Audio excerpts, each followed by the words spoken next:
બંધ કરી દેજો આ રેકોર્ડ ચાલુ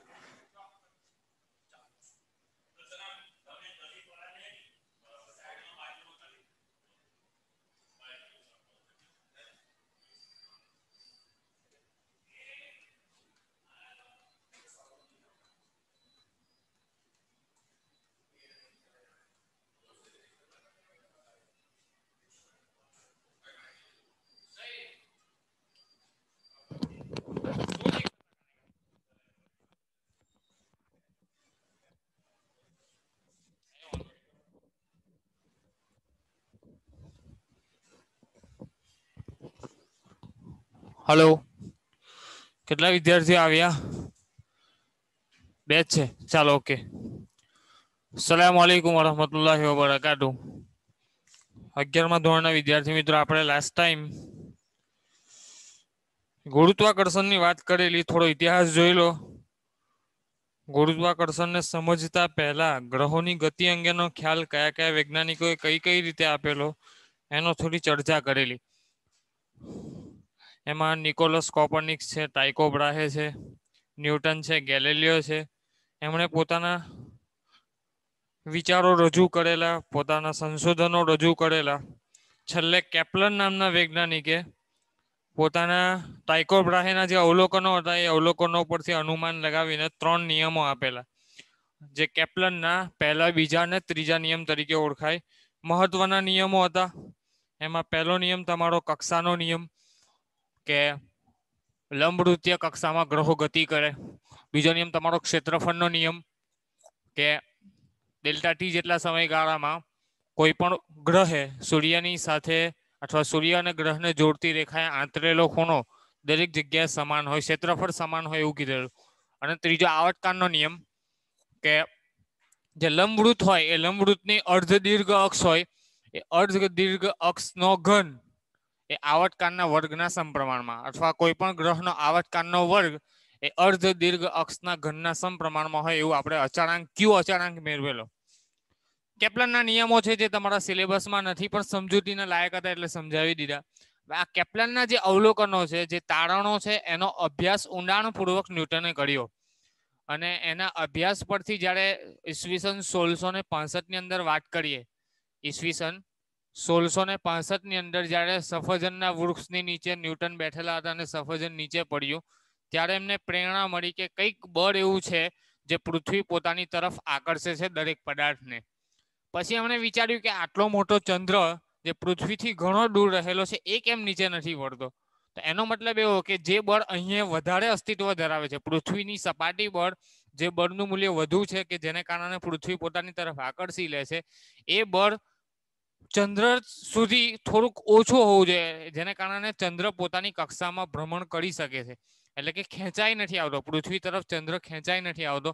તો એ જે બળ છે એ ગુરુત્વાકર્ષણ બળની શોધ ન્યૂટને કરેલી ઈસવીસન 1665માં એને પ્રેરણા મળી કેપ્લનના નિયમો પરથી એને થોડાક સંશોધનો કર્યા થોડી કેલ્ક્યુલેશનો કરી અને એ કેલ્ક્યુલેશનો આજે આપણે જોવાની છે તો તમારા સિલેબસમાં પણ છે કે ન્યૂટને ગુરુત્વાકર્ષણનો સાર્વત્રિક નિયમ કેવી રીતે તારવ્યો તમને પ્રશ્ન એવો પૂછાય કે ન્યૂટને ગુરુત્વાકર્ષણનો સાર્વત્રિક નિયમ કેવી રીતે તારવ્યો તો ઈસવીસન 1665માં એક દિવસ ન્યૂટને ઝાડ પરથી સફરજન નીચે પડતું જોયું આ પરથી તેને ગુરુત્વાકર્ષણના નિયમના સંશોધનની પ્રેરણા મળી શું કર્યું કે ન્યૂટને એવો તર્ક કર્યો કે પૃથ્વીની ફરતે ભ્રમણ કરતા ચંદ્રને પૃથ્વીના ગુરુત્વને કારણે કેન્દ્રગામી પ્રવેગ હોય બરાબર છે આપણે વર્તુળમય ગતિ ભણીને આવ્યા કે કોઈક વર્તુળ છે એ વર્તુળાકાર કક્ષામાં કોઈ પદાર્થ તમારો ભ્રમણ કરતો હોય માની લો કે ચંદ્ર પૃથ્વીની આસપાસ આ રીતે વર્તુળાકાર કક્ષામાં ભ્રમણ કરે છે આ તમારી પૃથ્વી છે માની લો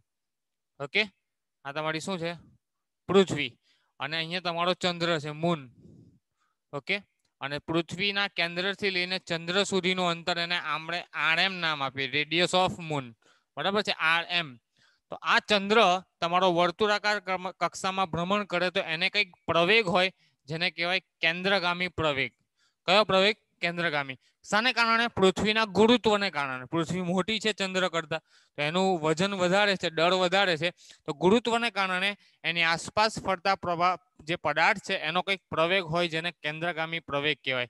તો કેન્દ્રગામી પ્રવેગનું સૂત્ર આપણે સમતલમાં ગતિમાં તાળવેલું v²/r યાદ હોય તો. સમતલમાં ગતિમાં આપણે શું તાળવેલું? કેન્દ્રગામી પ્રવેગ. કોનો? ચંદ્રનો. તો ચંદ્રનો કેન્દ્રગામી પ્રવેગ am હોય તો am બરાબર શું થાય? v²/rm. અહીંયા શું આવશે? v²/r. v²/r પ્રમાણે શું થશે? ચાલો હવે v શું છે? તમારો રેખીય વેગ. સ્પર્શીય દિશામાં તમારો રેખીય વેગ હોય. વર્તુળાકાર કક્ષામાં ગતિ કરતા પદાર્થનો વેગ, રેખીય વેગ તમારો સ્પર્શકની દિશામાં હોય. આ રેખીય વેગનું મૂલ્ય સારવું હોય તો રેખીય વેગ બરાબર શું થાય? વેગ એટલે શું? સિમ્પલ, અંતર ભાગ્યા સમય. વેગ એટલે શું? અંતર ભાગ્યા સમય થાય. અંતર એટલે આખું એક પરિભ્રમણ પૂરું કરવા માટે ચંદ્ર કેટલું અંતર કાપે? અહીંયા છે શરૂઆતમાં આખું પરિભ્રમણ પૂરું કરીને ચંદ્ર કેટલું અંતર કાપે? તો એ અંતર આવે તમારું 2πrm આવે કે નહીં? વર્તુળના પરિઘ જેટલું. તો 2πrm જેટલું હોય. અને એક પરિભ્રમણ પૂર્ણ કરવા માટે લાગતા સમયને આવર્તકાળ કહેવાય. તો તમારું v નું આવશે સૂત્ર અંતર ભાગ્યા સમય પ્રમાણે 2πrm/t. ઓકે, ચાલો. તો કેન્દ્રગામી પ્રવેગનું સૂત્ર મળ્યું v. હવે v² કરીએ આના પરથી. તો v² શું થશે? 4π² rm² અને t². ઓકે, આ એક એને સૂત્ર મળ્યું રેખીય વેગનું. કોનું? ન્યૂટનને તર્ક પરથી કે જે કેન્દ્રગામી પ્રવેગ લાગે છે એ કેન્દ્રગામી પ્રવેગને કારણે ચંદ્ર તમારો કેન્દ્રગામી પ્રવેગની અસર હેઠળ ફરે છે પૃથ્વીની ફરતે. એનો પ્રવેગ m બરાબર v²/rm હોય. v જ્યાં તમારો રેખીય વેગ છે ચંદ્રનો, અને રેખીય વેગ કેવી રીતે મળશે? 2πrm/t કરવાથી. આનો વર્ગ કરીએ આપણે, વર્ગની જરૂર છે. તો v² બરાબર શું થશે? 4π² rm² t². ઓકે, ચાલો. હવે શું ધાર્યું? કે ન્યૂટને એવું ધાર્યું કે પૃથ્વીની ફરતે ચંદ્ર વર્તુળાકાર કક્ષામાં ભ્રમણ કરે છે, અને આ ભ્રમણ કક્ષાની ત્રિજ્યા અવલોકનો પરથી, સંશોધનો પરથી એને મળેલી rm બરાબર 3.84 × 10⁸ મીટર. કેટલી ત્રિજ્યા હતી? ભ્રમણ કક્ષાની ત્રિજ્યા rm બરાબર 3.84 × 10⁸ મીટર. બીજું, પૃથ્વીની ફરતે ચંદ્રને આખું ચકરડું પૂર્ણ કરવા માટે, આખું પરિભ્રમણ પૂર્ણ કરવા માટે જે લાગતો સમય જે છે એ એને 27.3 દિવસ લાગે. કેટલા દિવસ લાગે?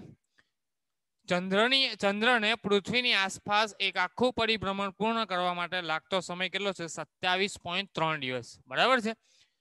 હવે આ 27.3 દિવસને આપણે સમય મીટર પર સેકન્ડમાં, આપણે વેગ તમારો સામા હોય મીટર પર સેકન્ડ, તો આને પણ સેકન્ડમાં ફેરવવા પડે.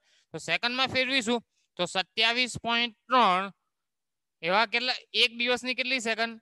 એક દિવસના કેટલા કલાક? 24 કલાક. અને 24 કલાકની કેટલી સેકન્ડ? એક કલાકની કેટલી સેકન્ડ? 3600. તો 24 × 3600 કરવા પડે. અને આ જે ગુણાકાર આવશે 24 × 3600, એનો ગુણાકાર આવશે તમારો 86400. કેટલો આવશે? 86400. તો આટલો સમય લાગે, આટલા સેકન્ડ તમને લાગે છે ચંદ્રને પૃથ્વીની આસપાસ ભ્રમણ કરવા માટે લાગતો સમય. 27.3 × 86400 સમય છે. rm ની વેલ્યુ છે. અહીંયા તમે કિંમત મૂકો v² માં. બરાબર છે. તો શું થશે? v² ની કિંમત 2π ના 2π, સોરી 4π² ના 4π², rm બરાબર 3.84 × 10⁸² છેદમાં 27.3 × 86400². બરાબર છે. આ કેલ્ક્યુલેશન પરથી તમે v ની જ્યારે કિંમત શોધશો તો v ની તમને કિંમત મળશે 1.02 × 10⁻³ મીટર પર સેકન્ડ. કેટલી? 1.02 × 10⁻³ મીટર પર સેકન્ડ. આ એને રેખીય વેગ મળ્યો. કોનો? ચંદ્રનો રેખીય વેગ. હવે આ રેખીય વેગને આપણે am ના સૂત્રમાં મૂકીએ તો am બરાબર તમને મળશે v²/r. તો v² કરીએ 1.02 × 10⁻³ એનો સ્ક્વેર અપોન rm. rm તમારી 3.84 × 10⁸.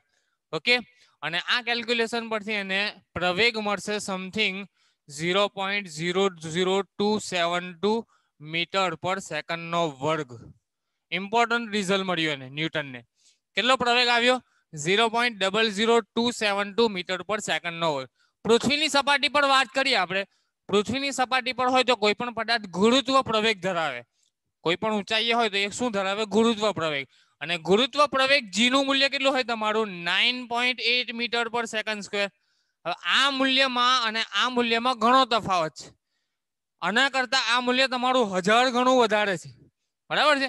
એનો મતલબ એવો કે જેમ ડિસ્ટન્સ વધતું જાય તેમ તમારા બળનું મૂલ્ય ઘટતું જાય, અથવા તમારે એમ બીજી વાત કરી કે જેમ ડિસ્ટન્સ વધે તેમ પ્રવેગ પણ તમારો ઘટે. માની લો કે પૃથ્વીની સપાટી પર હોય તો પૃથ્વીની સપાટી પર તમારો ગુરુત્વ પ્રવેગ મળે 9.8 મીટર પર સેકન્ડ. અને જેમ પૃથ્વીની સપાટીથી તમે દૂર જતા જાઓ, ડિસ્ટન્સ વધતું જાય, આરએમ વધતું જાય, તેમ તેમ તમારા પ્રવેગના મૂલ્યમાં ઘટાડો થાય છે. જો એમ નું મૂલ્ય તમારું 0.00272 મળ્યું. એના પરથી ન્યૂટન એવું તર્ક કર્યો કે એમ જે છે એ ડિસ્ટન્સના વર્ગના વ્યસ્ત પ્રમાણમાં છે. ન્યૂટને શું તર્ક લગાવ્યો કે જેમ ડિસ્ટન્સ વધે તેમ પ્રવેગ તમારો ઘટે, બરાબર છે. આર વધે, જેમ તમારું ડિસ્ટન્સ વધતું જાય, પૃથ્વીની સપાટીથી અંતર વધતું જાય, તેમ તેમ અંતરના વર્ગના વ્યસ્ત પ્રમાણમાં તમારો પ્રવેગ મળે, બરાબર છે. એટલે કે પૃથ્વીની સપાટી પર 9.8 હોય, જેમ જેમ ત્રિજ્યા વધતી જાય, ચંદ્રની ત્રિજ્યા તમારી આરએમ જેટલી છે તો આરએમ સ્ક્વેરના વ્યસ્ત પ્રમાણમાં તમારો પ્રવેગ હોય, બરાબર છે. તો આ એક તમને આવું અવલોકન મળ્યું. એ જ રીતે પૃથ્વીની સપાટી પર વાત કરીએ આપણે. પૃથ્વીની સપાટી પર, પૃથ્વીની સપાટી પર પણ અંતરના વ્યસ્ત પ્રમાણમાં, ત્યારે તમારું ગુરુત્વ પ્રવેગ, તો ગુરુત્વ પ્રવેગ 1/r² ના સમપ્રમાણમાં હોય. જો આરએમ શું છે તમારી પૃથ્વીથી લઈને ચંદ્ર સુધીનું અંતર, અને આર ઈ શું છે તમારી પૃથ્વીની ત્રિજ્યા. આર ઈ એટલે તમારી શું છે પૃથ્વીની ત્રિજ્યા. તો પૃથ્વી પર પણ ગુરુત્વ પ્રવેગ જે છે જી, આ સંશોધનો તો થઈ ગયેલા. પૃથ્વી પર ગુરુત્વ પ્રવેગની જે વાત છે એની તો આપણે આગળ ચર્ચા મિકેનિક્સમાં થઈ ગયેલી છે. તો જી જે છે એ પૃથ્વી પર જેમ જેમ ડિસ્ટન્સ વધે તેમ તેમ આડી સ્ક્વેરના વ્યસ્ત પ્રમાણમાં, એટલે કે આડી સ્ક્વેર જેમ જેમ આડી વધે, આ તમારી પૃથ્વી છે અને આ પૃથ્વીની સપાટી છે, બરાબર છે. તો અહીંયા તમારું જી નું મૂલ્ય મેક્સિમમ હોય 9.8. જેમ જેમ ડિસ્ટન્સ તમારું વધતું જાય તેમ તેમ 9.8 ના મૂલ્યમાં ઘટાડો થતો જાય. એનું સૂત્ર આપણે તારવીશું કે ગુરુત્વ પ્રવેગમાં પૃથ્વીની સપાટીથી h ઊંચાઈએ ગુરુત્વ પ્રવેગમાં કેવી રીતે ફેરફાર થાય. આગળ આપણી નેક્સ્ટ થિયરી આવશે, બરાબર.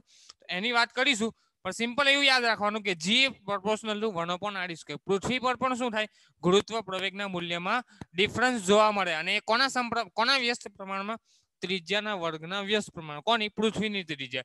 તો આ બે સમીકરણ મળ્યા, સમીકરણ 1 અને સમીકરણ 2. આ બંને નોન વસ્તુ છે. આરઈ પણ ખબર છે, આરએમ પણ ખબર છે.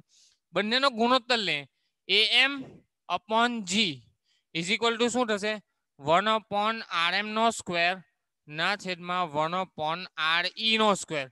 છેદનો છેદ અંશમાં જાય તો re ના છેદમાં rm આખા કૌંસનો square is equal to am ના છેદમાં g મળે. ચાલો am g ની કિંમત તમારી 9.8, એને આ બાજુ લઈ લીધા. re 6400 ગુણ્યા 10⁻³ અને rm તમારું 3.84 ગુણ્યા 10⁸ બંનેનો વર્ગ. આની કેલ્ક્યુલેશન કરશો, આ સમીકરણ પરથી કેલ્ક્યુલેશન કરશો ત્યારે પણ તમને am નું મૂલ્ય 0.00272 જ મળશે. કેટલું મળશે? તો આ એક બીજું અવલોકન મળ્યું. અહીંયા પણ તમને પ્રવેગ મળેલો am બરાબર 0.00272, અને આ કેલ્ક્યુલેશન પરથી પણ એને પ્રવેગ મળ્યો 0.00272. એટલે એને એવો એક અનુમાન લગાવ્યું, અને એ સાચું અનુમાન હતું કે જેમ જેમ પૃથ્વીની સપાટીથી દૂર જઈએ તેમ તેમ જે બળનું મૂલ્ય છે એ તમારા અંતરના વર્ગના વ્યસ્ત પ્રમાણમાં હોય. એટલે એક અગત્યનું પરિણામ એને તારવ્યું કે ગુરુત્વાકર્ષી બળ is proportional to 1/r². Okay, પૃથ્વી પર હોવ કે પૃથ્વીની સપાટીથી દૂર હોવ, જેમ જેમ અંતર વધે તેમ ગુરુત્વાકર્ષણના બળના મૂલ્યમાં ઘટાડો જોવા મળે અંતરના વર્ગના વ્યસ્ત પ્રમાણમાં.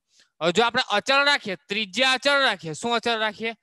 ત્રિજ્યાને આપણે અચળ રાખીએ તો f is proportional two m1 into m2. જે બે પદાર્થો વચ્ચે તમારું બળ લાગતું હોય એ બે પદાર્થોના દળના ગુણાકારના સમપ્રમાણમાં જોવા મળે.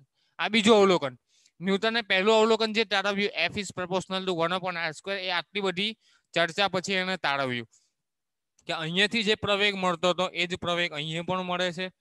બંને પ્રવેગના મૂલ્ય એવું સૂચવે છે કે જેમ ડિસ્ટન્સ વધે પૃથ્વીની સપાટી પર પણ અને પૃથ્વીની સપાટીથી દૂર પણ, જેમ ડિસ્ટન્સ વધે તેમ તમારા પ્રવેગમાં ઘટાડો જોવા મળે. પ્રવેગમાં ઘટાડો જોવા મળે એનો મતલબ એવો થયો કે તમારું લાગતું બળ એ અંતરના વર્ગના વ્યસ્ત પ્રમાણમાં છે. આ એક પહેલું પરિણામ. બીજું પરિણામ એને શું મળ્યું કે જો ત્રિજ્યાને આપણે અચળ રાખીએ, ડિસ્ટન્સ આપણે બદલતા નથી, ડિસ્ટન્સ કોન્સ્ટન્ટ રાખીએ, તો એને બીજું પરિણામ એવું મળ્યું કે F is proportional two m1 into m2, પદાર્થના દળોના ગુણાકારના સમપ્રમાણમાં. આ બંનેને કમ્બાઈન કરીને એને એક સૂત્ર તારવ્યું, F is equal two g m1 m2 upon r², જેને ગુરુત્વાકર્ષણનો સાર્વત્રિક નિયમ કહેવાય. શું કહેવાય? તો ન્યૂટને આટલી ચર્ચા પછી આ સૂત્ર તારવ્યું, F is equal two g m1 m2 upon r². Okay, ખ્યાલ આવ્યો દરેક જણને? ચાલો આગળ ચાલીએ. હવે આ સાર્વત્રિક નિયમ શું છે? ગુરુત્વાકર્ષણનો સાર્વત્રિક નિયમ શું છે? એને વ્યાખ્યાયિત કેવી રીતે કરાય, એનું સદિશ સ્વરૂપ કેવી રીતે મેળવી શકાય, એની ચર્ચા કરીએ. તો ન્યૂટને એવું કીધું કે વિશ્વનો દરેક પદાર્થ બીજા પદાર્થને આકર્ષે. ગુરુત્વાકર્ષી બળ કેવું છે? આકર્ષણ બળ છે. કેવું છે? આકર્ષણ. અપાકર્ષણ નહીં આવે, બરાબર છે? પહેલા જ ચેપ્ટરમાં આપણે વાત કરેલી જુદા જુદા બળો, એમાં વિદ્યુત ચુંબકીય બળ, વીક ન્યુક્લિયર બળ, પછી સ્ટ્રોંગ ન્યુક્લિયર બળ, એવા બધા ગુરુત્વાકર્ષણ બળ, જુદા જુદા બળોની ચર્ચા કરેલી. ત્યારે આપણે કીધેલું કે ગુરુત્વાકર્ષણ બળ હંમેશા કેવું બળ છે? આકર્ષી પ્રકારનું બળ છે. તો પહેલો નિયમ ગુરુત્વાકર્ષણનો સાર્વત્રિક નિયમ, ન્યૂટનનો ગુરુત્વાકર્ષણનો સાર્વત્રિક નિયમ.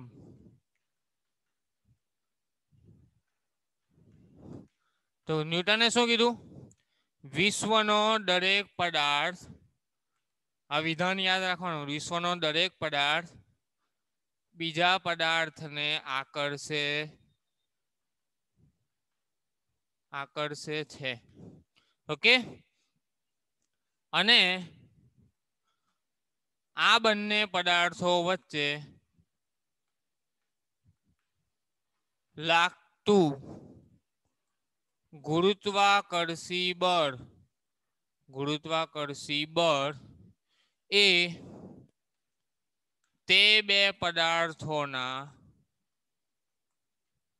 દળના ગુણાકારના સમપ્રમાણમાં. જો 9માં ભણીને જ આવેલા છે. તે બે પદાર્થોના દળના ગુણાકારના સમપ્રમાણમાં અને તેમની વચ્ચેના અંતરના વર્ગના વ્યસ્ત પ્રમાણમાં હોય છે. આખો નિયમ છે, બરાબર છે? ન્યૂટનનો ગુરુત્વાકર્ષણનો સાર્વત્રિક નિયમ. વિશ્વનો દરેક પદાર્થ બીજા પદાર્થને આકર્ષે, અને આ બંને પદાર્થો વચ્ચે લાગતું ગુરુત્વાકર્ષી બળ તે બે પદાર્થોના દળના ગુણાકારના સમપ્રમાણમાં અને તેમની વચ્ચેના અંતરના વર્ગના વ્યસ્ત પ્રમાણમાં હોય છે. તમને પૂછાય થિયરીમાં કે ન્યૂટનનો ગુરુત્વાકર્ષણનો સાર્વત્રિક નિયમ લખીને સમજાવો, તો તમારે પહેલા નિયમ લખવાનો, પછી બે આકૃતિ દોરી દેવાની. ધારો કે m1 દળનો પદાર્થ છે, બીજો તમારો m2 દળનો પદાર્થ છે. બંનેની કેન્દ્રમાંથી નીકળતી રેખા અને તેમની વચ્ચેનું ડિસ્ટન્સ r છે. તો તેમની વચ્ચે લાગતું બળ, આ પદાર્થ દ્વારા આ પદાર્થ પર બળ લાગે, આ પદાર્થ દ્વારા આ પદાર્થ પર બળ લાગે. સદિશ સ્વરૂપે રજૂઆત કરશું તો આને કહેવાય F12 અને આને કહેવાશે F21. કમ્બાઈન સ્વરૂપે લખીએ તો F, બરાબર છે? F is proportional two m1 into m2, અને બીજું F is proportional two 1/r². સમીકરણ 1 અને 2 પરથી F proportional two m1 into m2 upon r². કોઈ કોન્સ્ટન્ટ મૂકીએ તો F બરાબર capital G m1 m2 upon r². સમીકરણ નંબર 3. સમીકરણ 3 ને ગુરુત્વાકર્ષણના સાર્વત્રિક નિયમનું સૂત્ર કહેવામાં આવે, જ્યાં G શું છે? તમારો ગુરુત્વાકર્ષણનો સાર્વત્રિક અચળાંક. કયો અચળાંક? સાર્વત્રિક શબ્દ ક્યારે વપરાય? વિશ્વની દરેક જગ્યાએ જેનું મૂલ્ય બદલાતું ન હોય તેને શું કહેવાય? સાર્વત્રિક, યુનિવર્સલ. બરાબર છે? આપણે ઘણા બધા પાના પેચિયા વાપરતા, એમાં યુનિવર્સલ પાનું પણ આવે કે જેના વડે દરેક સ્ક્રૂ જેક ને દરેક વસ્તુ ખુલી શકે. તો એ યુનિવર્સલ શબ્દ. વિશ્વમાં દરેક જગ્યાએ આ નિયમ, આ અચાનકનું મૂલ્ય બદલાતું ના હોય. જેનું મૂલ્ય છે તમારું 6.67 ઇન્ટુ 10⁻⁻11 ન્યૂટન મીટર સ્ક્વેર પર કેજી સ્ક્વેર. નિયમ એનો એકમ આ છે. બરાબર છે. કેવી રીતે સૂત્ર તાળવ્યું તો જીનો એકમ કેવી રીતે તાળવ્યું તો આના પરથી જી ને કરતા બનાવો તો શું થશે FR² ના છેદમાં M1 ઇન્ટુ M2 આવું થાય. ચાલો F નો એકમ ન્યૂટન, R² નો એકમ મીટર સ્ક્વેર અને M1 M2 નો એકમ કિલોગ્રામ નો સ્ક્વેર. તો ન્યૂટન મીટર સ્ક્વેર પર કેજી સ્ક્વેર. ઓકે 6.67 ઇન્ટુ 10⁻11 એ તમારું આવશે જવાબ. તો આ રીતે તમે ન્યૂટનના ગુરુત્વાકર્ષણના સાર્વત્રિક નિયમની 2 માર્ક્સની થિયરીને સમજાવી શકો. જોઈ લઈએ કંઈક વધારાનું આપેલું હોય તો. વિશ્વમાંનો દરેક પદાર્થ બીજા પદાર્થને બળ દ્વારા આકર્ષે જે બળ તેમના દળના ગુણાકારના સમપ્રમાણમાં તેમની વચ્ચેના અંતરના વર્ગના વ્યસ્ત પ્રમાણમાં હોય અને આ બળ એ 2 પદાર્થોની જોડતી રેખાની દિશામાં હોય. બળની દિશા કઈ તો 2 પદાર્થોને જોડતી રેખાની દિશામાં હોય. ઓકે આ અવતરણ ન્યૂટનના પ્રખ્યાત ગ્રંથ mathematical principal of natural philosophy જેને ટૂંકમાં પ્રિન્સિપિયામાંથી લેવામાં આવેલું છે. આ જે નિયમ છે એ શામાંથી લેવામાં આવેલો ન્યૂટનના પ્રખ્યાત ગ્રંથમાંથી. ગાણિતિક સ્વરૂપે ન્યૂટનના નિયમને F = G(m1 m2/r² વડે દર્શાવવામાં આવે. જીને ગુરુત્વાકર્ષણનો સાર્વત્રિક અચળાંક કહેવાય. વિશ્વમાં કોઈ પણ સ્થાને અને કોઈ પણ સમયે તેનું મૂલ્ય સમાન છે એટલા માટે એને કયો અચળાંક કહેવાય સાર્વત્રિક અચળાંક જેનું મૂલ્ય 6.67 ઇન્ટુ 10⁻11 ન્યૂટન મીટર સ્ક્વેર પર કેજી સ્ક્વેર. હવે તમને એવું પૂછાય કે ન્યૂટનના ગુરુત્વાકર્ષણના નિયમને સદિશ સ્વરૂપે દર્શાવો. શાના સ્વરૂપે? સદિશ સ્વરૂપે. તો એ પણ આપણે જોઈ લઈએ કે ગુરુત્વાકર્ષણના સાર્વત્રિક નિયમને સદિશ સ્વરૂપે કઈ રીતે દર્શાવી શકાય. તો સિમ્પલ છે. એક બળ તમારું M1 થી M2 તરફ અને બીજું બળ તમારું M2 થી M1 તરફ. તો આપણે કીધું એ પ્રમાણે એકને F12 નામ આપવાનું બીજાને F21 નામ આપવાનું. આ તમારો M1 દળનો પદાર્થ આ તમારો M2 દળનો પદાર્થ બંનેને જોડતી રેખા પર બળો લાગે છે. આના દ્વારા આના પર F12 બળ લાગે આના દ્વારા આના પર F21 બળ લાગે. બરાબર છે. એક ચર્ચા નાની કરી લઉં કે તમને એવું થાય કે પૃથ્વી પર બળ લાગે. હવે આ ચોક છે ચોક પર પૃથ્વી દ્વારા ગુરુત્વાકર્ષી બળ લાગે એટલે પૃથ્વી ચોકને આકર્ષે. તમે શું કીધું કે વિશ્વનો દરેક પદાર્થ બીજા પદાર્થને આકર્ષે. તો શું ચોક પૃથ્વીને આકર્ષે કે ના આકર્ષે? પ્રશ્ન થાય કે ચોકને જો પૃથ્વી આકર્ષી લેતી હોય તો ચોક પૃથ્વીને કેમ આકર્ષે નહીં? તો એનું કારણ એવું છે કે બંનેના દળનો ડિફરન્સ ઘણો બધો. પૃથ્વીનું દળ ઘણું બધું અને ચોકનું દળ ઘણું ઓછું. તો મોટા દળનો પદાર્થ હોય એ નાના દળને વહેલો આકર્ષી લે. બળ તો લાગે જ. આ માની લો કે તમારી પૃથ્વી છે ને આ તમારો ચોક છે. બરાબર છે. તો પૃથ્વી દ્વારા ચોક પર બળ લાગે અને એને તરફ આકર્ષે અને આપણે જોઈ શકીએ છીએ એનો અનુભવ થાય છે. પણ ચોક દ્વારા પણ પૃથ્વી પર બળ લાગે પણ એ બળનું મૂલ્ય ખૂબ સૂક્ષ્મ હોય. બરાબર છે. એ બળનું મૂલ્ય ખૂબ સૂક્ષ્મ હોવાથી શું થાય કે આ આકર્ષણ બળ આપણને અનુભવાતું નથી દેખાતું નથી એટલે આ ખેંચાઈ જાય. બરાબર છે. ગુરુત્વ પ્રવેગની અસરને કારણે આ ચોક તમારો નીચે ફેંકાઈ જાય. ઓકે ચાલો તો હવે સદિશ સ્વરૂપની ચર્ચા કરીએ. તો ત્રિપરિમાણમાં આપણે આકૃતિ દોરીએ તો માની લો કે તમારા 2 પદાર્થો છે M1 અને M2 જે તમારા યામાક્સ પદ્ધતિમાં ઉગમ બિંદુને અનુલક્ષીને રહેલા છે. જેમાં એક પદાર્થનું સ્થાન સદિશ R1 અને બીજા પદાર્થનું સ્થાન સદિશ તમારો R2 છે. બરાબર છે. અહીંયા આપણે R2 લઈ લઈએ બુક પ્રમાણે. આ તમારો R1 આ તમારો M1 દળ ધરાવતો પદાર્થ અને આ તમારો M2 દળ ધરાવતો પદાર્થ છે. ઓકે 2 પદાર્થો છે અને આ બંને પદાર્થોને જોડતી રેખા પર તમારું ગુરુત્વાકર્ષણ બળ રહેલું છે. ઓકે માની લો કે બળ તમારું શરૂઆતમાં આ દિશામાં છે.